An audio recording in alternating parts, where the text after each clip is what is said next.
Good morning. मैं राजीव दुबे आप लोगों को आज पॉलिटिकल साइंस के बारे में कुछ बताना चाहता हूँ। तो पॉलिटिकल साइंस यानी राजनीति विज्ञान, तो इसमें हम लोग आज देखते हैं विश्व राजनीति में शीत युद्ध का दौर। शीत युद्ध क्या होता है? दो लोगों के बीच, दो देशों के बीच तनावपूर्ण स्थिति हो, युद्ध की स्थिति हो, परंतु युद्ध न हो, हर तरह के रिश्ते ख़त्म कर दिए जाएं, सिर्फ युद्ध ना हो, लड़ना नहीं है, बाकी आप उससे बातचीत करना बंद कर दीजिए, उससे किसी तरह का लेन देन बंद कर दीजिए, सब कुछ हो जाएगा, सिर्फ लड़ाई नहीं होगी, उसे शीत युद्ध कहा जाता है। तो जैसे हम लोग आज भी किसी से झगड़ा हो गया तो हम उससे बात करना बंद कर देते, उसकी तरफ देखते भी नहीं है, आना जाना उसके पास छोड़ देते, उससे मिलना जुलना छोड़ देते। ये बस यही दो देशों के बीच होता है, इसी को शीत युद्ध कहा जाता है। तो इसका शुरुआत कैसे हुआ? 1945 में जब द्वितीय विश्व युद्ध हुआ, द्वितीय विश्व युद्ध में अमेरिका एक महाशक्ति बन के उभरा। जब अमेरिका ने जापान पर एटॉमिक हिरोशिमा नागासाकी पर परमाणु बम, अणु बम गिराया, उसके बाद में अमेरिका एक महाशक्ति बनकर उभरा। उस समय स्थिति ये हो गई कि विश्व दो भागों में बंटने लगा।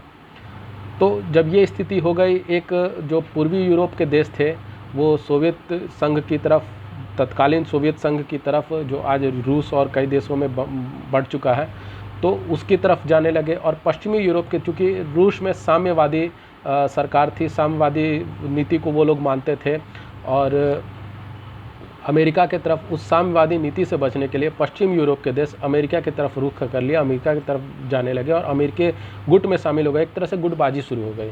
तो ये तनावपूर्ण स्थिति हो गई, दो महाशक्तियों का एक तरह से आमने सामने खड़े हो जाना और तनावपूर्ण स्थिति में आ जाना। तो ये एक तनावपूर्ण स्थिति हो गई, जिसे शीत युद्ध का नाम दिया गया। अब इसे शीत युद्ध का नाम कैसे दिया गया, किसने दिया?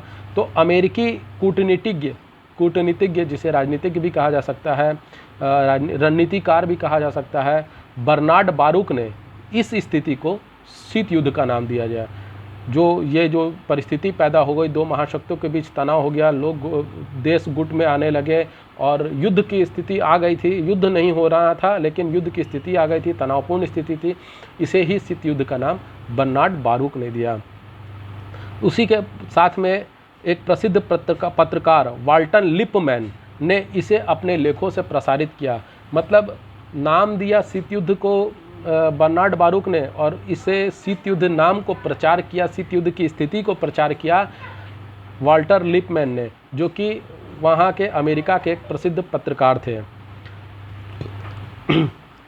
मुख्यतः यह जो स्थिति थी, शीत युद्ध की जो स्थिति थी, ये उस समय के महाशक्तियों संयुक्त राज्य अमेरिका और सोवियत संघ के बीच बढ़ते हुए तनाव के पूर्ण संबंधों की परिचायक थी, यानी परिचय देती थी। ये जो शीत युद्ध का मतलब ये होता है शांति से, ठंडे दिमाग से लड़ना, युद्ध लड़ना, कूटनीतिपूर्ण लड़ना, हथियारों का उपयोग नहीं होगा इसमें आपको फ्रंट में जाके आपकी सेनाएं नहीं लड़ेंगे, किसी तरह का कोई खून खराबा नहीं होगा, लेकिन आपसे हम लड़ेंगे, वैचारिक तरीके से लड़ेंगे, रणनीतिक तरीके से लड़ेंगे, परंतु लड़ेंगे, हथियार का इस्तेमाल नहीं होगा, आपस में एक दूसरे से नहीं लड़ेंगे। ये इस तरह की चीज़ें थी।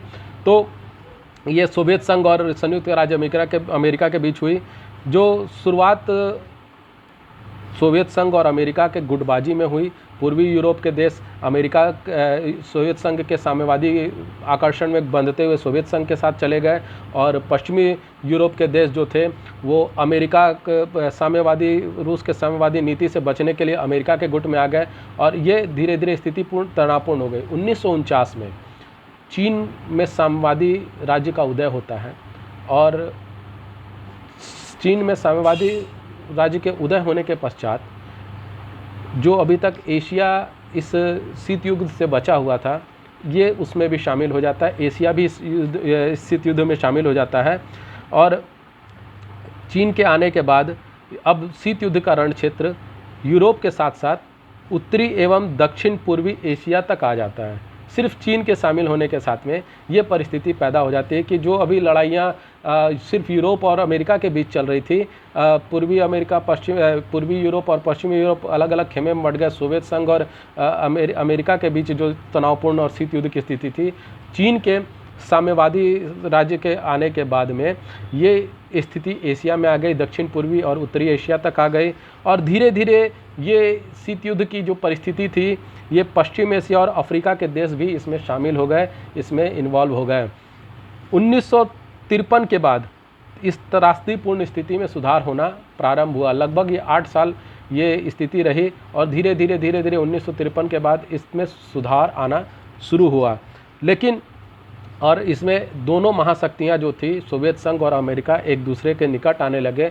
अब दोनों में संवाद होना शुरू हुआ। जब आपके बीच दो लोगों के बीच तनाव होता है, आप बातचीत करना बंद कर देते हैं तो कई सारी गलतफहमियां होती हैं और भी दूसरे लोग इसका फ़ायदा उठाते हैं। ये प्रैक्टिकल सी बात है। तो इसमें अमेरिका और रूस ने सोवियत संघ ने एक दूसरे के करीब आए, एक दूसरे से बातचीत करना शुरू किया और जब बातचीत करना शुरू किए तो उन लोगों के बीच जो तनाव था वो तनाव कम होना शुरू हुआ। और जब जो तनाव कम होना शुरू हुआ इसे तनाव शैथिल्य का नाम दिया गया। तनाव शैथिल्य इसे नाम दिया गया। शैथिल्य का मतलब शिथिलता, यानी कि उसमें ठंडा पनाना, यानी एक जगह रुक जाना। शिथिलता का मतलब एक जगह रुक जाना या स्थिर हो जाना। तो तनाव में स्थिरता आई, तनाव में शिथिलता आई, इसे तनाव शैथिल्य का नाम दिया।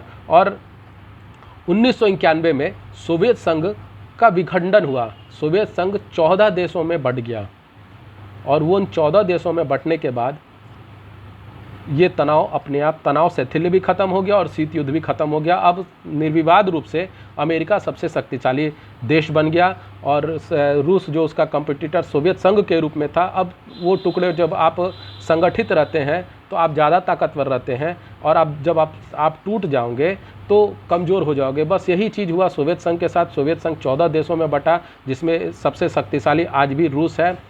और लेकिन उस समय जब टूटा तो थोड़ा कमज़ोर हुआ और उस समय अमेरिका अपने आप को ज़्यादा ताकतवर समझ लिया और इसके कारण जो तनाव शैथिल्य था, यानी तनाव में शिथिलता, वो भी ख़त्म हो गई और शीत युद्ध भी था वो भी ख़त्म हो गया। आज भी अब हम लोग देख सकते हैं कि अमेरिका और रूस में हालांकि अभी भी है तनाव, है, निश्चित रूप से है। वो दो विचारधाराओं का तनाव है।